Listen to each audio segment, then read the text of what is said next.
Yeah, all right. Hello, everybody. It's been a super long time since I've gone live, and the first time here on Instagram.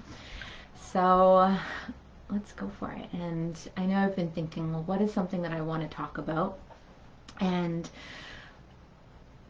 I was inspired some years ago when I started researching trees and how trees survive winter.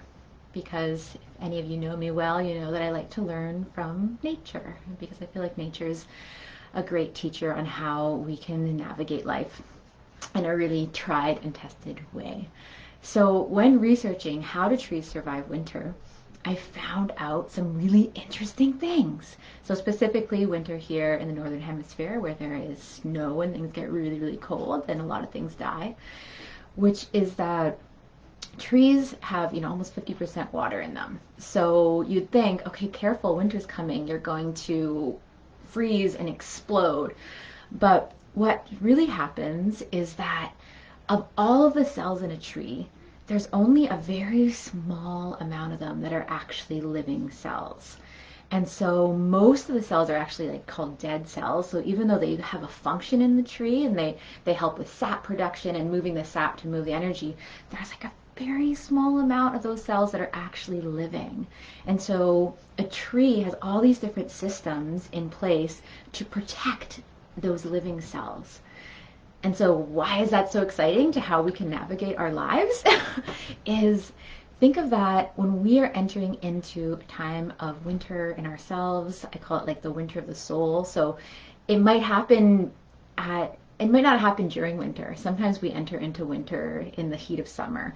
But for me, winter is this idea of a time where it's really important to go into the simplicity of our roots, to focus on what's actually important. So, of everything that we've created, of all of our connections and our projects and our dreams and aspirations, those living cells, the core of what's important to us is actually what it's important to focus on. So, one of the things I thought I'd prompt today for any of you watching is as we're approaching the winter solstice and going into this darkest day, I like to take inventory of what's important to me and where have I found myself in my connections with myself, my connections with the planet, my connections with my community, my connections with my family, and of everything I've learned this year. You can start even taking notes on it. Like, what are some key notes that you've learned? What are some lessons that you've taken up? What are some meaningful experiences or connections that are still feeling really important to you, regardless if they're actually in your physical life now? And starting to kind of take inventory of these experiences that you've had this year. And so why this is really helpful is that as you start to kind of peer into these peak moments or these, and peak moments don't have to be like cheerful, blissful moments. They can be moments of excruciating despair when you reach that peace in you that was needing to be witnessed. That those can also be peak moments because the catalyst that happens when we go through those challenging times can actually kind of catapult us further in our growth and further in moving through whatever that block is that might have had a repercussion in many areas of our lives. So that's one of the things that trees do and that you can learn from. Another thing that they do, specifically like trees, like we've got pines and cedars, where they actually take a lot of their sap and they kind of turn it into this natural antifreeze and this that's in their leaves and so it's this idea that we can also, in order to survive winter, in order to survive, when I also say winter, is like there is a lot of, I feel like this summer too, for any of you that were on extreme quarantine and lockdown, there's a sense of winter there, right? There's been this sense of having to take approaches with our lives as though we are entering into hibernation, which has been really confusing, I think, for a lot of people's also seasonal pull for those of you that may not have access to places to garden and clean landscapes to peruse through the forest. Not everyone has that access. So this idea of antifreeze is what in ourselves, how do I word this?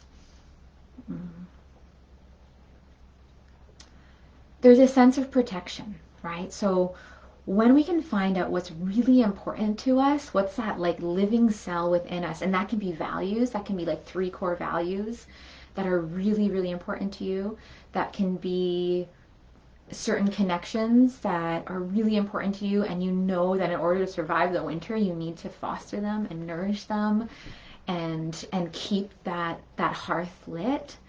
It can be practices that are imperative for you navigating the winter. So especially for folks that have maybe go through seasonal depression, or different challenges that can arise, whether sometimes these, the holidays can bring up a lot, depending on your relationship with holidays and with family or lack of family.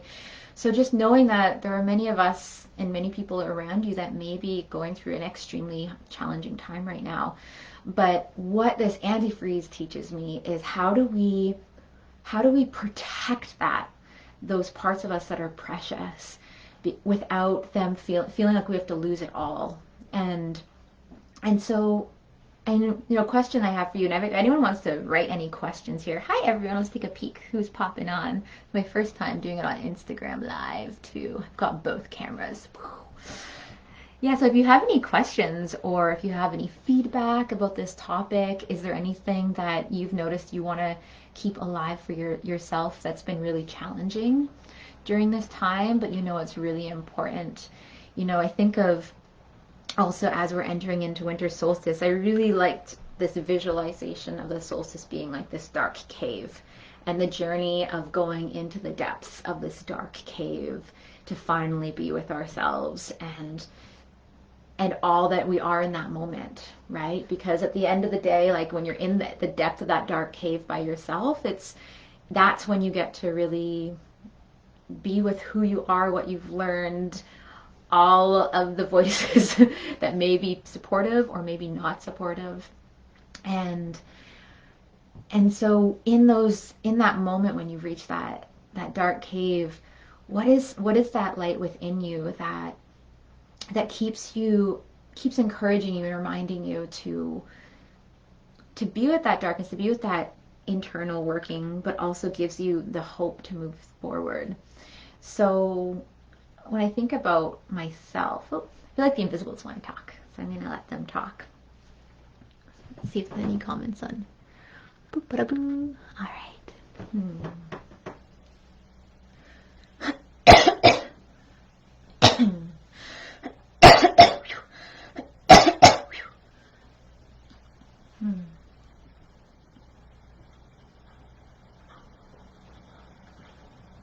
There's a sipping that's needed at this time. When you think of what energy is available during winter in the deep, deep heart of a cold, icy winter storm, the reserves that you are living with in your being, in your connections, in where you've situated yourself. Perhaps you haven't situated yourself intentionally. Perhaps you know that the environment you're in isn't conducive for the wellness that's necessary for yourself. So it's this time to realize that with the resources you have, you may not have the opportunity to get the full nourishment that you are used to right now. So this sipping in and this savoring process, it's what's really important right now. Ironically, sometimes to savor what little you may have in your stores. Sometimes to truly savor it, it's to share that experience with others. To share that half a cookie with others. And so finding ways of how can you share what's precious to you right now. What may feel dwindling, which may feel like it's about to go out. That candle, that last little stub of a candle. How can you welcome in that heat to be shared? And why we bring this up is it can be easy to focus on how can I get the most of what's left. But flipping that script in yourself. How can I share what's left and important to me with those that find it equally important to them? How can I make this accessible? And sometimes that accessibility is also reaching out and asking for that support. Making it clear of what is important to you and what you're also seeking support in that somebody else may also have to share with you. Creating an opportunity for others to share is also, oh, they're kind of popping out. They're kind of showing me this, reminding ourselves that this whole story of asking for support or making your needs met publicly or to people that you love as, you know, it's this, how do I word it? It's like, I feel like it's this yucky story of I'm being a burden. Of like, my needs are burdensome. Especially for any of you that are givers, that give a lot. And to notice too that sometimes what can happen is like in that process of giving, there may be also this need of, how do I word it? I'm kind of losing the track here, but I think what I'm trying to get at is that creating opportunities for other people to support you is such a gift. And the people in my lives that have been vulnerable and honest enough and transparent enough to like reach out and ask for support and ask for help, and especially when there's clarity on that, that's amazing. You know, it might be a simple thing like can somebody, you know, sing me a lullaby tonight? Like, I need a lullaby. You can Zoom me a lullaby. You can send it to my voicemail. But that gives this opening to connection that many people are waiting for invitations to connect.